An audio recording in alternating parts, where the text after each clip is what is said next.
Mga kaibigan, isang magandang umaga sa inyong lahat. Narito na ang isang programang inyong mapapakinggan. Hatid sa inyo ni Mel Elizalde, batikang broadcast journalist, sa kanyang pagtalakay sa mga napapanahong balita sa loob at labas ng ating bansa. Gayon din sa pagbibigay ng mga kaalaman na kanyang tinipon tungkol sa kalusugan, ekonomiya, agrikultura, pangkabuhayan, politika at ang sitwasyon sa katahimikan ng bansa. At ngayon, narito na ang guro ng palatuntunan, Mel Elizalde.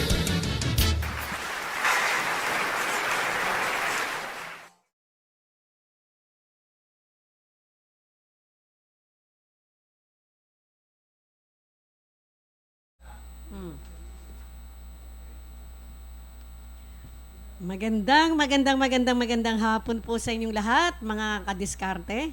Kumusta po kayo at welcome po dito sa ating programang Kadiskarte na ngayon po ay October 11, 2023. At syempre, mula po dito sa ating studio sa Elizalde Broadcasting. Ngayon po yung ating pag-uusapan ay syempre, diskarte yung pinag-uusapan natin lagi dito, hindi ba? Yung gusto ko po kasing ipakita sa inyo, yung itong aking passion in broadcasting. Pero ito gusto kong sabihin sa inyo na pagka meron kayong passion sa buhay nyo, kahit na kayo'y retirado na or what, nagde-develop kayo ng second career sa inyong buhay, di po ba? Kasi kaya gusto ko pong i-share sa inyo my experiences, no? Kung bakit po ako na-link sa broadcasting. Para sa kaalaman po ng mga hindi masyadong nakakakilala sa inyong lingkod, ako po ay naging guro dito sa Manila. Naging educator po ako sa secondary public school for 38 years. At alam po nyo po, bago ko mag-retire, naiisip ko, what I'm gonna do after my retirement. No, yan ang iniisip ko. Kaya nga, sabi ko, kailangan meron akong second career na kumbaga, alam nyo naman po, pagka nag-retire na ang tao sa kanyang trabaho, minsan maayos pa yung isip niya, yung kanyang katawan ay okay pa, lalo na kung kayo naman ay masiyahin tao, hindi ba? At hindi tayo titigil dahil tayo kahit na retired na tayo na isang guro or what, ano ba ang ating mangyayari sa buhay natin pag retire na tayo? Wala. Parang ang mangyayari noon ay ano na lang tayo, nasa bahay na lang ba tayo? Tayo po ba ay mag-iintay na lang ng ating kawakasan na hindi maganda para sa atin, where in fact alam natin na ano pa naman tayo, malakas pa, di ba? Ang sinasabi po nga natin, sabi nga po sang-ayon kay Peter Drucker, na management guru po ito, Austrian-American author, consultant, and educator. Sabi niya, dapat magbi-build up tayo ng multiple world. Yan, halimbawa po, yun na nga po, mag-iisip tayo kahit na tayo ay retired na. Iisipin ho natin yung, hanggang dito na lang ba ako? Tapos na ba yung buhay ko? Pagkatapos na ako'y isang retirado na? Kasi ang ating pong career, ang ating profession, meron pong time limit yun hindi po ba? Pagkatapos ng ating mahabang pagsisilbi sa ating career bilang halimbawa, isang guro, isang architect or what, natatapos na ho doon, yun ho ba ay, kumbaga hindi nyo na maiisip na, anong gagawin ko? Matatapos na ba yung buhay ko pagkatapos ng retirement ko? Hindi po ganon, hindi po ba? Kaya nga sinasabi natin, ay magbi-build up tayo ng second career natin, no? Ano ibig sabihin? Yung isang buhay nga na magiging richer, mas mayaman sa kaalaman, mas magiging colorful ang buhay natin. Hindi dahil sa profit ang iniisip natin. Yun ho bang, alam nyo, pagka nagkakaedad na ho ang tao, hindi naman puro pera-pera na iniisip niyan. Ang gusto ho natin ay makapaglingkod sa ating kapwa. Ika nga, magkaroon tayo ng colorful buhay na madama natin na minamahal tayo ng ating mga kapwa at tayo naman ay nagmamahal sa ating kapwa. Yan ho ang mahalaga, hindi ba? Kaya nga, itong aking pagka-broadcaster ay pinili ko po ito para maging second career ko after my retirement. long time ago. During that time po ako ay nagtuturo dito sa sekundarya, public school teacher dito sa Manila. Alam nyo, ang public school teacher na sekundarya, kalahating araw lang po. My classes starts at 7 and ends at 1 o'clock. So what I'm gonna do, doon sa mga oras na wala ho akong ginagawa, sasayangin ko po ba yon? Kaya nagkaroon ho ako ng passion sa broadcasting. Nobody taught me paano ba yan, no? Inisip ko lang po at ako po'y naglakas ng loob na pumunta sa istasyon ng DZXQ. Naalala ko po yon. Doon po yung sa May Ortigas. Pinapakinggan ko muna yung program, yung station na yung Manila Broadcasting Company, MBC yun eh. At tapos inalam ko kung paano pagpunta ron, and then yun nga po, dahil ang passion ko ay broadcasting at meron akong talento sa, alam nyo naman ang mga guro pwede nyo papagsalitain kahit maghapon yan, no? Kaya inisip ko kahit wala akong unit sa communications, naglakas loob ako na pumunta doon sa istasyon at nalaman ko doon na susulat ka muna sa kanila, ilalagay mo kung ano yung binabalak mong programa, kung ano ang purpose ng programa mo. Parang gano'n, bibigyan nyo sila ng outline. And then, that's what I did. Sumulat po ako, sinabi ko na ang gusto kong programa, yung newscasting, mga gano'n, no? Nung panahon na yon. At yun na nga po, inano ko tong aking programang Kadiskarte, sapagkat naalala ko po yung aking mahal na komadre na sinabihan ko siya, sabi ko, Mare, anuhan mo nga ako na, kasi magaling ho yun eh. Sabi ko sa kanya, ibig sabihin, brilliant ho siya. Sabi ko, hanapan mo nga ako ng isang title, isang salita lang para maging programa ko. Sabi niya, mahirap bang gawin yun? Masyado kang madiskarte. Sabi niya sa akin, hindi, gawin mo. Yung sabi niya, madiskarte daw po ako, kasi matagal ko na po yung kaibigan. Natawa ho ako, naisip ko, madiskarte. Inano ko po, iniba ko yung madiskarte niya, ginawa ko kadiskarte. Yon. Kaya ho, ito nagkaroon ako ng title hanggang sa nakalipat-lipat po ako ng ibang radio station like Armed Forces Radio from DCXQ, Armed Forces Radio, and DWBL. At at luckily po, I was able to pass the accreditation. I should be accredited sa KBP, Kapisanan mga Broadcaster sa Pilipinas. And then that was 19, I forgot kung anong 19 yan eh. Pero nandito po aking sertipiko, and luckily I passed that. Para ho tayo, sabi nung mga yung mga manager, yung station manager, you should take that examination or else hindi ka pwedeng magpunta sa ibang mga istasyon o mag-broadcast ka in the near future if you are not accredited by the KBP. And so ako po bilang isang maestra, sa loob-loob ko, ano kaya ibibigay sa akin yun, no? At marami po akong nakausap ng mga kaibigan na naging kaibigan na sa mga radio programs na aking radio station na aking pinuntahan. At nagtanong-tanong ako sa kanila, ano ba yung mga usually ganun-ganon. Siyempre, alam niyo po, pag hindi niyo alam, huwag kayong mahiyang magtanong. Ganun talaga hindi ba? At I was then, during that time, is still very young, mga line of 3 pa lang ho ako. At ayun nga po, luckily, nakapasa po ako at nakakuha ko ng accreditation sa KBP.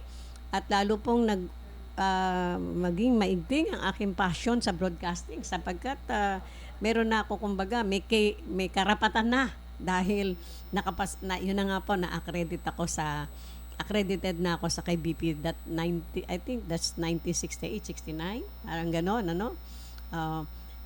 and so, yun nga po, kaya nga gusto kong ibigay po sa inyo itong pahapyaw na itong aking mga karanasan bilang isang worker sa government, na isang guro. Siyempre, aking mahal din ang aking pagtuturo dahil sa pagtuturo ko, hindi ko po naramdaman na ako'y nagtatrabaho sapagkat mahal ko yung aking ginagawa. And so, sa mahabang panahon, siyempre, tumatanda yung tao at meron tayong, na-reach ko na po yung retirement age ko. At before that, nandyan naman ako sa broadcasting, hindi po ako masyadong nangangamba kung ano ba ang gagawin ko pagkatapos ng aking paglilingkod bilang isang government employee as a employee as a public school teacher. Wag naman po sanang magdaramdam sa akin yung mga ibang kasamahan ko. Sinasabi nga nila, wala, kami sa bahay lang, ganito. Ganito na lang kami, ganyan. Kasi hindi po nga nila naisip na ang buhay pagkatapos ng retirement, ang Diyos ang nakakaalam kung kailan po tayo babawian. Di po ba? And so, sasayangin po ba natin yung mga panahon na nandito pa tayo sa mundo, na malakas pa tayo? Siyempre, mas kilala nyo po yung sarili ninyo. Nararamdaman nyo kung hanggang kailan kayo. Hindi po ba? Dahil nasa pag-iingat yan ng pangangalaga sa ating kalusugan. At gusto nyo po ba na nandito kayo sa mundo pansamantala na kayo ay retired na, although you are receiving your pension? That's not enough, of course, di ba? At siyempre, ayaw nyong maging pabigat sa inyong mga kamag-anak, mga mahal sa buhay. Gusto natin po, siyempre, na makatayo pa rin tayo sa sarili nating mga paa. At kung maaari, tayo pa ang makatulong sa kanila. And that's what I'm dreaming, no? Hanggang ngayon.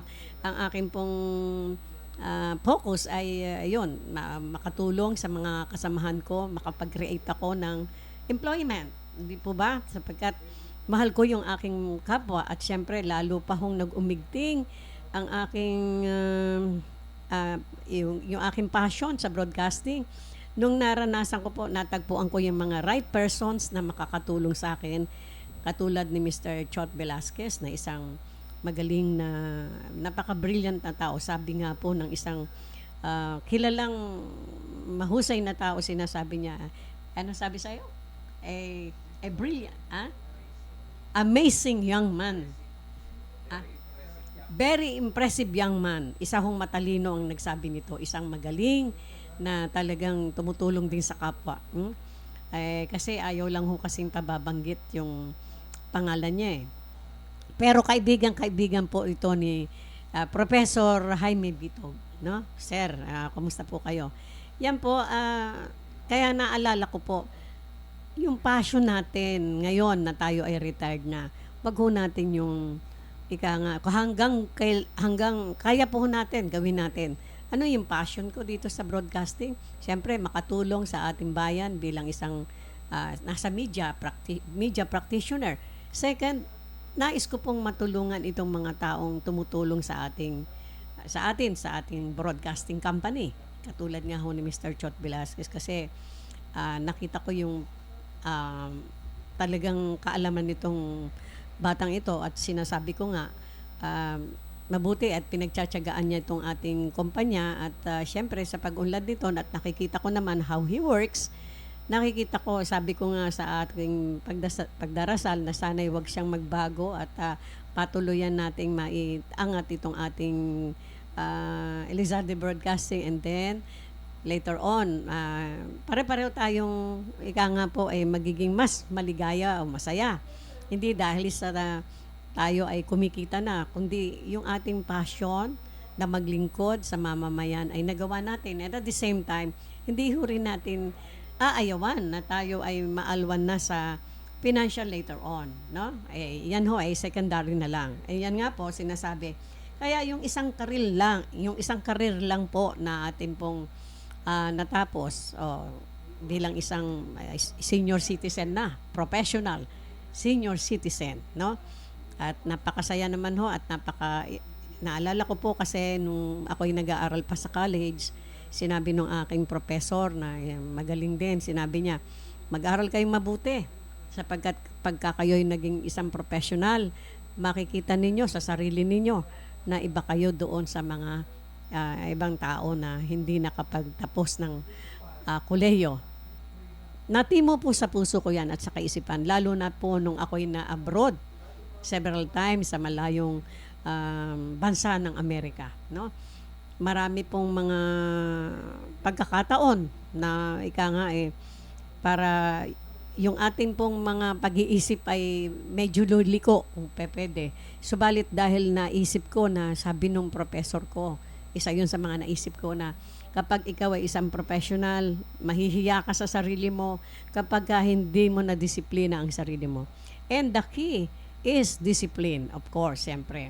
At yun, sa maraming mga pagkakataong ng ibang bayan, ng ibang bayan po ang inyong lingkod, na gamit ko po ang lahat ng ating natutuhan at siyempre nandun pa rin ho yung passion natin sa broadcasting do ng ibang bayan ako. So pagbalik ko sa Pilipinas, dahil nga po, retired na ako, dito ko na ho masyadong ibinigay ang aking atensyon sapagkat alam ko po na bibiyayaan pa ako ni Lord ng mahaba-habang panahon at nais ko pong makapaglingkod this time ng buong puso sa mga kababayan natin na nandito. At syempre, yan na nga po, yung isang karir na aking natapos bilang isang guro ay pinasasalamatan ko at malaking tulong po sa akin ngayon. Dahil syempre, hindi lamang sa pampinansyal, kundi sa kaisipang ikinental niya sa aking isip bilang isang educator. And at this time, tutok na ako ngayon sa aking second passion, second career, yung sinasabing, ito nga po, developing my second career, yung passion ko po sa broadcasting. Kaya ko po ito binring out sa inyo dahil sa marami po tayong mga kilala ng mga professionals, mga guro, ay naiisip nila, bakit pagkatapos ng retirement natin, ano na lang ang gagawin ko? Karamihan po sa kanila, nasa bahay na lang. Pero mas marami po ang mga kakilala ko na magagaling, mga brilliant na tao. Tumigil na ang kanilang mundo pagkatapos ng retirement. Kasi hindi po sila nag-build up ng second career nila o yung passion nila kung meron mang silang passion. Ano ba yung gusto mong ma-achieve pa?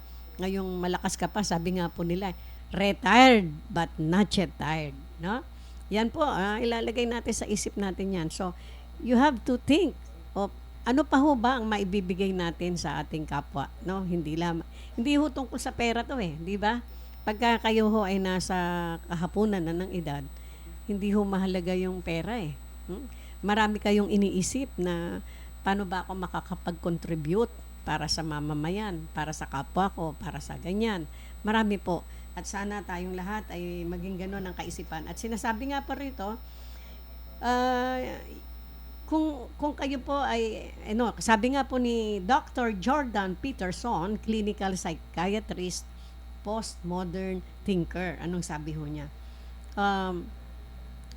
Tandaan niyo po, ang mga bagay-bagay sa mundo ay may genre. Ano po yung genre? Yung sinasabing paano mo i-classify yung yung buhay mo? Paano mo i-classify yung passion mo, no? Paano mo i-classify yung mga iniisip mo? Para hong music, no? 'Di ba? Yung music, yung genre, pwedeng disco, pwedeng classical, pwedeng kung ano-ano, 'di ba? Sapagkat na-link din po ako sa musika, na kahit napahapyaw lang when I was still very few years pa ng buhay ko nung ako'y bata-bata pa, sapagkat ang aking pong mga magulang ay mga musikero, nalinya rin po ako sa music, pero pinagbigyan ko lang yung aking passion noon. Pero dahil ginamit ko rin yung aking self-discipline, naisip ko na siguro kailangan na, total pinatikim naman ako ng hilig ko, ng passion ko. Ano yung isa sa mga passion ko? Music nga po. Naranasan ko rin naman pong umawit sa iba't ibang lugar, ng iba't ibang bansa. At pagkatapos, naisip-isip ko rin, sabi kasi po ng brother ko na isang magaling na musikero, na siyang kasama-sama ko noon, sabi niya, tumigil ka na pagkatapos nito, after our, dito sa ibang bansa. Dahil ikaw ay may pamilya na, may mga anak ka na, mabait nga si Bayaw, pinapayagan ka, sabi niya sa akin. At ang sabi pa nga ho ng husband ko noon, kung naaalala ko pa hanggang ngayon, sinasabi niya, Dito sa Pilipinas, kahit sa pambalot ng tinapa, hindi ka nalagay. Diyan sa Malaysia, nalagay ka. Ayan po, Kasi pinagmamalaki ko po at meron tayong mga dyan, katunayan nakalagay. Direct from Manila, Philippines. Ayan, tapos pangalan ko. Yun na nga po kasi naging songer tayo noon. But then yun ay pasamantala lamang. Yun nga po sinasabi ko, kaya isinishare ko po to sa inyo. Naalala ko kasi na tayong mga guro, yung mga guruhong mga nakasama ko, talagang mga brilliant yan eh. Kaya sa ating mga kasama na about to retire, sana magkaroon kayo ng mag-build up kayo ng second career sa buhay pagkatapos ng inyong retirement. Kasi mga bata pa, lalo na ngayon, parang minubumbuho ng government na pabatain ng mga guro. Wag nang 65 years ang forced retirement, kundi 60 na lang yata. Still very young, hindi po ba? So, sasayangin niyo po ba yung mga taon na yan? Kaya sabi nga po, yun na nga po, sabi ni Dr. Jordan Peterson, isang clinical psychiatrist at post-modern thinker, sabi niya, i-classify nyo yan kung saan kayo pwede, no? Kung ano yung mga passion nyo, sundin nyo, at hindi mahalaga ang pera. Ang mahalaga, masaya kayo, at ang inyong pakiramdam ay meron pa kayong halaga sa mundo sapagkat nabubuhay pa kayo. Meron pa kayong ginagawang maayos, no? Hindi yung nakatunganga lang tayo na umaasa po tayo sa tulong ng mga kaibigan or what, or mga kamag-anak. At alam niyo po, parang namang kaawa-awa tayo pag tumanda tayo na nakalahad ang ating mga kamay sa ating mga, kahit sabihin niyo pa sa mga sarili nating anak. Sapagkat sila may sarili na ring mga, may mga sarili nila silang pamilya na dapat nilang aturgahin. At kung tayo man ay nasa listahan nila, umasa kayo, nandun na tayo sa last ng kanilang listahan. Baka yung hindi pa nga, hindi po ba? Pero hindi tayo dapat sumama ang loob natin doon. Kailangan paghandaan po natin ang ating patutunguhan. Pero kahit tayo retired na, sabi nga, kung kayo'y malakas pa naman, mag-isip po kayo ng mga bagay-bagay na maganda para makatulong din ho sa inyong paglago ng inyong kaisipan, ng inyong na maging masaya ang buhay natin, na maging makabuluhan. Kasi alam niyo po, minsan lang mabuhay ang tao hindi ho ba? Sasayangin ba ho natin yung mga time na nandito pa tayo sa mundo? Sige, sabihin nyo, okay, retired na ako professional teacher ako, professional ako, ganito. Pero malakas pa ho kayo. Nag-retire na kayo. Wala kayong ginagawa sa bahay. Pero kung tutuusin, makakapag-ayos pa kayo. At alam niyo po ba, ang mind ng tao kapag ginagamit, ay tumatalas pa siya lalo. At hindi siya nabubugok sapagkat ang taong masipag, mapunyagi, mapag-aral, di po ba? Mapalabasa, at nakikisalumuha sa kapwa, magiging masaya pa ho ang buhay natin. Ang mahalaga ay hindi ho tayo pabigat sa mundo sapagkat pag nangyari na ho yan na ho siguro yung kawawang kalagayan ng isang tao na maging pabigat tayo, hindi lamang sa pamilya, sa komunidad, kundi sa bansa. Hindi po ba? Kaya, ang dinadalangin ko nga po, habang ako'y malakas pa, gusto kong ipaprove sa aking sarili na hindi ako burden sa bansa, sa komunidad, sa sarili kong pamilya. Sapagkat ako'y isang professional at marami ang passion na nasa puso ko. Ang una kong passion, makapaglingkod bilang isang media practitioner. Kahit hindi kilala sa mundo ng media, hindi po yun mahalaga di ba? Pero syempre, marami rin tayong kaibigan dyan, no? Pero hindi tayo ganung kasikat ng mga nandiyan dyan sa mga malalaking network. But hindi po natin yan ang ating inaasinta. Ang inaasinta po natin, makapaglingkod tayo. At yung ating passion ay makapagbigay ng kaligayahan sa buhay natin. At hindi lamang po sa buhay natin, kundi sa buhay ng mga taong nakapaligid sa atin. Di po ba? Na makakatulong tayo later on. At doon sa mga kapwa natin na professional, na bigla na lang tumigil ang mundo nila, nangihinayang po ako. Sapagkat magagamit pa ninyo ang inyong pagka-brilliant, no? Sa maraming bagay dito sa mundo na habang nandito pa kayo, lalo na po yung mga nakikita ko na talagang malalakas pa. Marami akong kaibigan ho na ganyan, pero hindi na ho nagkaroon ng pagkakataon na sila ay magkaisip pa na ano ba yung maganda ko pang gawin habang nandito pa ako sa mundo.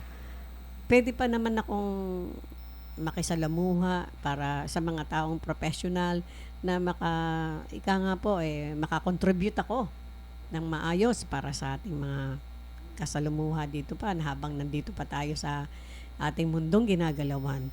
Kaya nga, bago tayo magpahinga pagkatapos ng ating career, hindi pa tapos yun di ba? Mag-iisip tayo ng ating passion. Developing your second career pagkatapos ng inyong mahabang paglilingkod bilang isang professional, be it in the government or in the private sector. Bago po tayo, gusto ko sanang batiin yung mga kaibigan natin. Siyempre, kamustahin yung aking kumadre na medyo may karamdaman. Kumusta ka na, Mare? Kahapon, she celebrated her birthday and hopefully, magiging maayos na ang kanyang pakiramdam. Si Miss Lynn Soreda. And of course, I want to say thank you for Miss Billato, for Chodora Billato watching. Thank you so much. And Kuya Chot Velasquez is watching. Thank you so much. At salamat po doon sa ating mga sumubaybay kahapon. Ang dami ng viewers natin. The other day ba yon? O yung tinalakay po natin. Ano ba yung tinalakay natin? Tungkol sa gera dito saan ba yun? Yung gera sa Palestina. Sa Palestine at against sa Hamas, against Israel. Yes, pero ang tinalakay po natin doon yung trivia kung bakit sila nagkakagulo, no? Ano ang pinagmulan niyan simula pa noon, kung bakit magkaaway ang Palestine at saka mga taga-Israel. At syempre tayo ay nagbigay ng konting istorya na kung saan inire-relate natin tungkol nga doon sa gerang nagaganap. Kasi ang alam natin, magkaaway lang sila, pero yung marami po sa ating nakikinig ay hindi natin alam ang ugat ng kanilang pinag-aawayan, kaya po yan ay ating tinalakay. So ngayon dito sa ating kadiskarte, though late na tayo na naman dahil katatapos lang po ng meeting namin, ay ito po, sinikap natin na mag-broadcast tayo dahil gusto ko nga pong makasama kayong muli at naiisip ko tuloy yung mga kasamahan natin na mostly mga professionals na nag-retire na. Ayan nga, kaya nga po, senior ko sa inyo ang passion ko sa broadcasting na siyang pinakikinabangan ko po ngayon. Hindi lamang dahil sa financial, malayo pa ho yun. Ang akin pong kinaliligaya dito sa aking passion sa broadcasting na na-develop ko para sa aking second career, pagkatapos ng aking retirement, I feel na nakapaglilingkod po ako sa bayan. In a way na nandito po ako bilang isang media practitioner. At natutuwa po ako at nasisiyahan at naliligayahan dahil nakakasama ko po ang mga brilliant people at mga mabubuting tao na siyang nagmulat sa aking marubdob na passion sa broadcasting, no? Si Mr. Chot Velasquez at ang mga kasamahan natin dito, sila Grace Bilyote, mga taong hindi ko po maaaring makalimutan. At kami po ay talagang nagtutulong-tulong para maitayo natin itong ating broadcasting. At sana po, yun na nga sinasabi ko dito kay Mr. Chot Velasquez, na siya naman he's like a son to me. Sabi ko nga, alam mo anak, ang aking ano rito, ang aking layunin, isa sa mga layunin ko, maiwan ko tong ating broadcasting sa aking mga anak bilang isang handog ko sa kanila, no? At mapagbuti nila later on kasi ito na yung ating trend sa mundo, no? Although nagumpisa tayo sa digital channel, later on makikilala po tayo at lalo tayong makapaglilingkod sa sambayanan, hindi lamang sa Pilipinas kundi pangarap natin makapaglingkod din tayo all over the world. So yan po mga minamahal kong kadiskarte, sana ay nakakuha tayo ng mga magagandang idea, no? Tandaan niyo po, pagkatapos ng retirement, hindi tumitigil ang mundo. Hindi kailangan tumigil ang mundo nyo, lalo pat malakas pa kayo at brilliant pa. Aba, ayusin niyo po, no? Para naman ang inyong katauhan ay lalong maging, ika nga po, hindi tayo maduwag sa buhay. Hindi tayo, ika nga po, hindi tayo malampaso kung sino man yung lalampaso dyan sa atin. Kasi wala na tayong silbi. Huwag niyo hong ipakita sa mundo na wala na tayong silbi sapagkat retire na tayo. Hindi po totoo yan. Hanggang meron pang bukas ang isip ninyo at kayo ay ibig sabihin sa education ay hindi naman kayo nahuhuli. Bakit ang kaisipan ay ika nga po hihinto na lamang ba sa ganon? Hindi po. Build up your second career pagkatapos ng inyong professional ng inyong pinagkakitaan for so long a time and then ginawa ho ninyong kalasag sa buhay. Hindi naman ho masama yun sapagkat pinaghandaan ninyo yung buhay nyo para hindi kayo pabigat sa mundo, hindi pabigat sa sariling bayan, hindi pabigat sa komunidad, lalong hindi pabigat sa pamilya. Yan ho ang maganda. Sapagkat kung dumating yon at makita nila na tayo ay ganon ang ating ipinakita sa ating mga mahal sa buhay, hopefully marirealize nila na ano pala tayo, kumbaga magandang pagsimulan ng pamarisan, di po ba? Hindi ko po sinasabing pamarisan ako, yung ating mga taong may pagmamahal sa sariling yung kumbaga may respeto pa tayo sa ating sarili, no? Yun po ang mahalaga hanggang sa tayo nabubuhay pa. Huwag mawala ang respeto sa sarili sapagkat pag nawala po ang respeto natin sa sarili, ang kapwa natin hindi na tayo rerespetuhin. So yan po ang mabuti nating gawin. At habang nandito pa tayo sa mundo, ipanalangin natin sa Diyos na hindi mangyari sa atin yan. Bagkos hanggang sa huli nating pagkakataon ay makapaglingkod pa tayo sa ating kapwa. So hanggang sa muli, mga minamahal kong kadiskarte, don't forget to like us, follow us, and of course, subscribe us sa ating pong YouTube channel at sa ating Facebook channel sa Elizalde Broadcasting. At paalala ko nga po pala sa inyo, mga minamahal kong kadiskarte, sa Sabado, syempre, kasama na naman natin ng mga brilliant teachers. Sa Teacher Eunice Abanto, Teacher Emily Molo, sa ating Teacher Talk every Saturday at 2 o'clock in the afternoon. So, don't forget, I always say, I love you all. Bye-bye.